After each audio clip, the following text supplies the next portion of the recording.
Welcome to On the Way to School, your 6-minute daily boost for educators and administrators. I'm Christopher S. Dennis, and today, let's elevate our journey together. Hello, everybody. Welcome to another episode of On the Way to School. I hope the day is treating you well. I'm feeling great. Still here on a little bit of a spring break run, but, got to make sure I get you some good stuff in the new layout here. Today I wanted to talk about the bonds and the relationships that we get to inhabit, that we get to make while we are in these professional spaces. A lot of organizations will try to say that they are like a family, or it feels like a family. And for a lot of people, that does not feel good. For a lot of people, they have not had relationships or experiences professionally where the phrase or the context of family is one that speaks to health, joy, and love.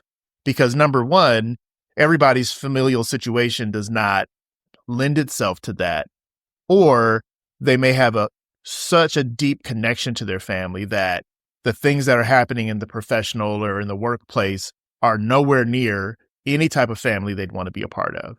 So as leaders, you want to be very careful and mindful if you're going to be using the context of family to describe your organization, because that is not something that is a general or a generally understood kind of lexicon that means the same thing to everybody. But what I do think you can really lean into are the individual relationships and bonds that you do get to cultivate over time, working within a school or working within any organization. But if you think about the kind of the cadence of a school year, you start the year, you've got your breaks, you've got your holidays, but you celebrate so many milestones as colleagues, and you can develop some really positive relationships, and you don't want to run away from those relationships. So just think about your immediate circle. Who do you look forward to seeing when you get to work every day? Who do you kind of want to share good news with? Who do you have kind of the inside joke with, or the shorthand communication with? Those relationships are real. They are part of your overall professional health, and you want to continue to enhance and support those.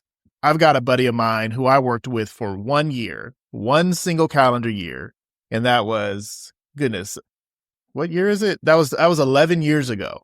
So we worked together for 1 year, 11 years ago, but we continuously speak at least once a month to this day, because the connection that we had bonding through that first year experience together created space for a friendship that is going to last a lifetime.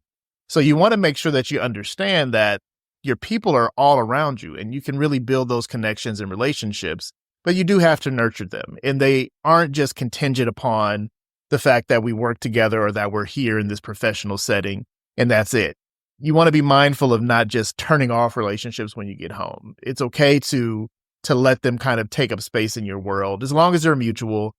And if you're anything like me, probably more low maintenance is better than a lot of maintenance, because those relationships and friendships that you have at work can also come to an end. They can come to a close. And it's important to realize that, hey, let's make sure we keep everything light and mutual. And sometimes things just wind down. You may stop working at a school, or you may get a promotion and you don't have the same time to spend with folks, and that's okay. But you don't want to dilute the friendship by being manipulative, abusive, or letting anyone kind of pressure you to kind of give them information or lean on things about, what's going on at work or going on at school in inappropriate ways. Okay. So the subtle disclaimer there is mind the boundaries, but also embrace the bonding, lean into it, accept it, enjoy it. And also introduce your friends to your colleagues and coworkers. Invite them to places and celebrations of your life, because on a bad day, these are the people that are going to be there to pick you up, and they're going to be the people that know something's going on. Okay, so as a leader, I would be very mindful to think about, how do you speak about your organization. Even at my school, I speak about it when I interview new candidates to work. I say, on many days we're a ministry, and the rest of the days we're a school, because people care a lot. And that's not a negative thing, but it's something that I say to get people to understand the way people feel about showing up to the workplace.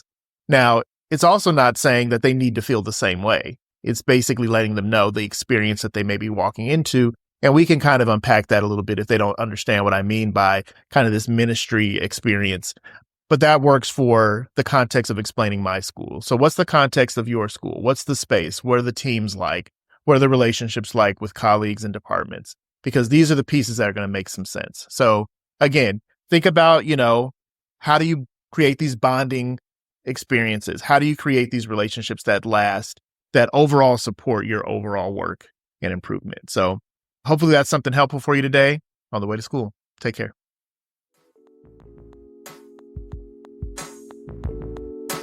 Thanks for joining me on the way to school. Stay inspired, stay motivated, and keep making a difference. I'm Christopher S. Dennis. See you tomorrow.